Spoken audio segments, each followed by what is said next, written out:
키토 식단 만드실 때, 키토 다이어트 하실 때 이렇게 식단을 짜거나 아니면 외식을 해야 하거나 이럴 때 어떻게 접근하면 좋을지 한번 전체적으로 총정리를 한번 해드려 볼게요. 그리고 중간중간 제가 실제로 식단하면서 느낀 점, 또 저만의 음식 선택 노하우, 뭐 이런 것들도 말씀드릴 테니까 끝까지 보시면서 시청해 주시면 감사하겠습니다. 그럼 먼저 가장 쉽게 선택할 수 있는 음식부터 한번 먼저 볼게요. 먼저 국이나 탕 종류는 사실 키토식 하시면서 굉장히 선택하시기가 좋아요. 갈비탕, 뭐 삼계탕, 설렁탕, 뭐 소고기를 넣은 뭐 묵국, 아니면 미역국, 뭐 이런 것들, 사골국, 곰탕 이런 것들 음식들은 그냥 쉽게 선택하실 수가 있어요. 다만 이제 여기서 밥이나 면이 나오면 조금 그런 것들은 하루에 드시는 양만큼 좀 조절을 해서 드시는 것을 추천드리죠. 그리고 실제로는 국 이름보다는 그 어떤 재료들이 좀 들어갔는지 밖에서 드실 때는 좀 그런 것들도 신경 써서 한번 보시면 좋을 것 같아요. 설탕이나 뭐 전분이나 밀가루 같은 탄수화물 재료가 들어가면 그런 양념들 같은 경우도 좀 많이 들어가면 그런 것보다는 가능하면 좀 적게 들어간 거, 소금이나 후추처럼 단순하게 간한 음식을 선택하는 편이 좋죠. 그리고 국밥을 먹는다고 해서 밥까지 꼭 다 드실 필요는 없고 고기나 건더기 위주로 좀 드시면 식단을 조절하실 수 있어요. 뭐 집에서야 고기를 듬뿍 넣어서 드시면 되는데 이제 밖에서 드실 때는 이제 어떤 양념이 들어가 있는지 뭐 정확하게 알기 어려운 경우도 있으니까 너무 진한 양념이나 뭐 달달한 국물 이런 것들을 좀 피하시면 좀 조절하시기도 편하고 마음도 편하실 거예요. 또 반찬은 좀 어떻게 먹어야 할까 생각을 해봤는데 반찬도 신경 써야 되는 부분 중에 하나잖아요. 주로 김치나 오이지, 뭐 고추장아찌 뭐 이런 정도를 소량 조금씩만 곁들여 드시는 건 정도는 괜찮은데 설탕이나 물엿이 많이 들어간 반찬들, 뭐 우엉 같은 거 이런 것들은 조금 달고 끈적한 양념이 많이 들어간 반찬 이런 거는 가능하면 드시지 않는 것을 추천드리죠. 그리고 의외로 간과하기 쉬운 게 어묵 같은 거. 어묵은 생선으로만 이루어지지 않고 거의 이제 많은 부분이 밀가루 같은 것들이 많이 들어가 있어서 실제로는 그닥 몸에 좋지는 않다. 이게 어묵이나 이런 걸 드실 때는 이게 밀가루다 생각을 하시고 드시는 게 오히려 탄수화물을 줄이는 데 도움이 되실 거예요.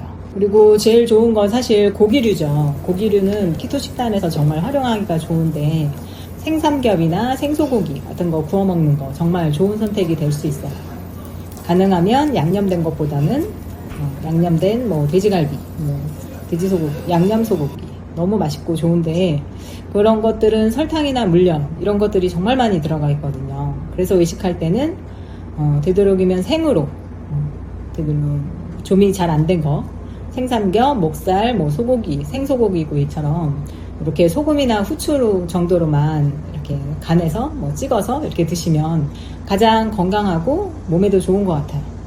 그리고 뭐 보쌈이나 뭐 샤브샤브 같은 것도 괜찮고 곱창 같은 경우도 소금구이로 되어 있는 거, 양념된 거 말고 이런 것들만 조금만 신경 써서 주문하시면 선택하실 수 있는 것들이 꽤 많아요.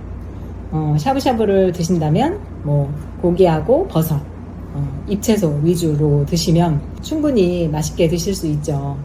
근데 이제 다 드시고 나서 죽이나 이제 칼국수를 드셔야 되는 경우가 있는데 되도록이면 이제 그런 거는 조금 조절해서 죽 같은 경우는 그래도 비교적 탄수화물이 적잖아요. 포만감은 크고 그러니까 그런 거로 드셔도 되고 고기 자체를 중심으로 이렇게 드시면 키토식 하시는데 무리 없이 외식도 좀 편하게 하실 수 있는 것 같아요. 생선과 해산물도 좋은 선택지가 될 수 있어요.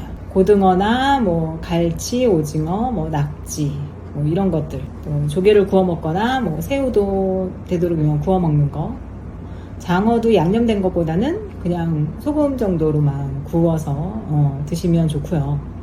재료 자체가 이제 좀 그대로 보이는 메뉴를 좀 고르면 선택하기가 좀 쉬워져요.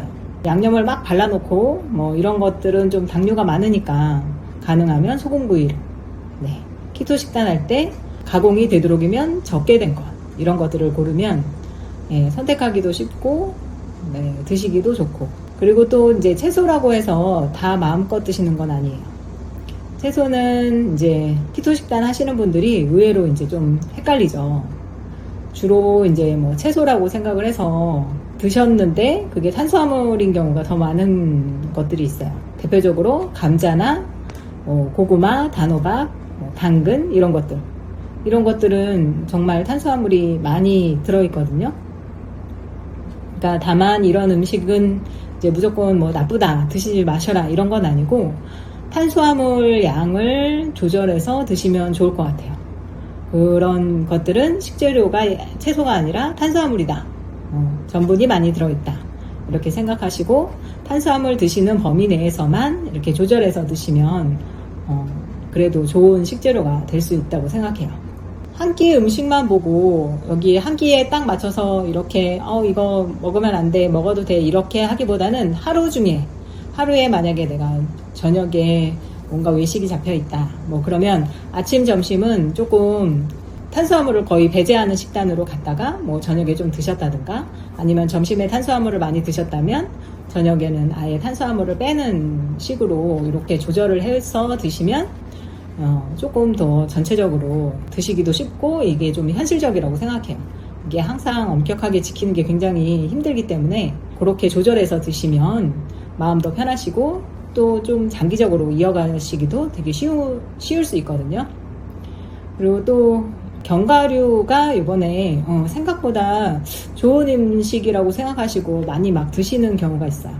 근데 키토식 다이어트 하시는 분들은 견과류 많이 드시려고 하시는데 사실은 견과류가 건강한 음식이라는 이미지 때문에 저도 처음에는 꽤 많이 먹게 되더라고요. 그리고 그냥 이렇게 놔두면 정말 끊임없이 손이 가는 음식이 견과류잖아요. 근데 견과류는 탄수화물 함량도 높고 신장이 안 좋으신 분들, 이런 분들은 사실 견과류가 안 좋아요. 여기에는 오메가3가 많다라고 많이들 알고 계시는데 오메가3보다 오메가6가 더 많거든요. 그러면 결국은 오메가6라는 건 우리 몸에 염증을 일으키는 물질인데 그런 걸 무조건 많이 드시기보다는 그냥 소량만, 정말 과자가 당길 때나 이럴 때 소량만 드시는 것을 추천드려요. 키토 식단에서 제가 제일 중요하게 생각하는 거는 바로 지방의 질이에요. 저는 주로 이제 버터나 기버터, 또 라드, 우지, 뭐 이런 동물성 지방 이런 거를 중심으로 놓고 코코넛 오일, MCT 오일 같은 것들도 좀 활용하고 뭐 올리브 오일, 또 들기름, 참기름 이런 식물성 오일도 냉온 압착으로 된 걸로 활용을 많이 해요. 근데 식물성 오일에 올리브나 들기름, 참기름은 오메가3 함량보다는 오메가6 함량이 더 높아요. 그래서 제품과 품질의 보관 상태, 뭐 전체적인 지방 섭취 균형을 생각해서 적당히 사용하시는 것을 추천드려요. 특히 좋은 거는 버터나 기버터 이런 것들이 좀 몸에 좋은데요. 음식에 조금 넣으면 포만감도 높아지고 또 키토 식단을 할 때 지방을 채우는 데 활용하기도 편하고요. 하루 전체 섭취량을 생각하셔서 적당히 포만감을 채우기에는 가장 좋은 수단인 것 같아요. 또 식용유는 제가 주변에서 정말 이제 많은 질문을 받는 게 바로 식용유예요. 카놀라유, 뭐 포도씨유, 옥수수유, 콩기름 같은 씨앗유 무조건 피하셔야 돼요. 저는 키토 식단 하면서 어떤 기름이 얼마나 들어갔는지 알 수 있는 음식을 선택하려고 하고요. 특히 외식이나 가공식품은 그런 것들이 좀 알기가 어렵잖아요. 그러니까 좋은 기름을 하나 더 먹어야지 이런 거보다는 불필요하게 많은 가공식품과 튀김을 줄이는 것부터 생각하는 게 현실적이라고 봐요. 그리고 인터넷에 보면 이제 씨앗 기름, 뭐 식용유, 콩기름 그런 것들은 원래 사실 기계 윤활유로 쓰이던 정보도 있고 또 유전자 변형 이런 이슈도 있고 그래서 그런 것들은 다 몸에 염증을 일으키는 것들이니까 그런 것들도 참고하셔서 이제 그런 류는 좀 멀리 하시는 게 좋아요. 또 드레싱과 소스도 한번 확인을 해 보시는데요. 그게 이제 드레싱 같은 경우는 정말 이거 맛있어 뭐 괜찮겠지 이러고 먹다가는 건강하다고 생각했는데 건강하다고 이제 샐러드랑 먹고 뭐 고기랑 찍어 먹고 이렇게 건강하다고 생각했는데 드레싱이 사실은 뭐 뒷면을 보니까 당이나 뭐 정제된 오일, 씨앗 오일 뭐 이런 것들이 많이 들어갈 수 있어요.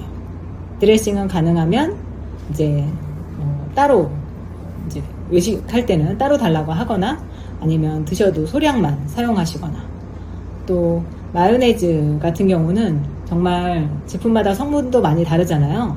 한번 이렇게 마트에 가시면 뒷면을 한번 확인해 보세요. 뒷면을 보시면 이제 카놀라유나 그 밖에 식용유로 만든 제품들이 좀 많아요. 그래서 이제 되도록이면 만들어서 드시는 게 좋은데, 이제 집에서 만들 때 이제 재료를 선택하셔서 만드시면 좋죠. 제 채널에도 버터를 활용해서 버터 마요네즈를 만들어 놓은 영상도 있거든요. 궁금하신 분들은 함께 참고해 보셔도 좋을 것 같아요. 케찹도 생각보다 당류를 확인하셔야 돼요. 이 케찹이 토마토로 만들어졌다고 생각해서 좋은 식재료 같지만, 시판 케찹은 사실은 뭐 절반 가까이 액상과당, 설탕 이런 것들로 이루어져 있어요. 그래서 케첩을 좋아하신다면 이제 되도록 직접 만들어 드시기를 추천드리죠. 마트에 이제 토마토 100% 갈아진 거 있으니까 그거 소량, 그거랑 이제 소금, 식초, 약간의 알룰로스 넣고 이제 살짝 끓이시거나 이렇게 섞으시면 바로 드시는 거. 요즘은 토마토 함량이 높고 당류를 줄인 제품들도 있으니까 성분표를 비교해서 선택하시는 것도 합리적인 방법이에요. 제가 키토 식단 하면서 가장 중요하게 생각하는 기준은 마지막으로 복잡하게 생각하지 않아요. 첫 번째, 재료가 무엇인지 알 수 있는 음식.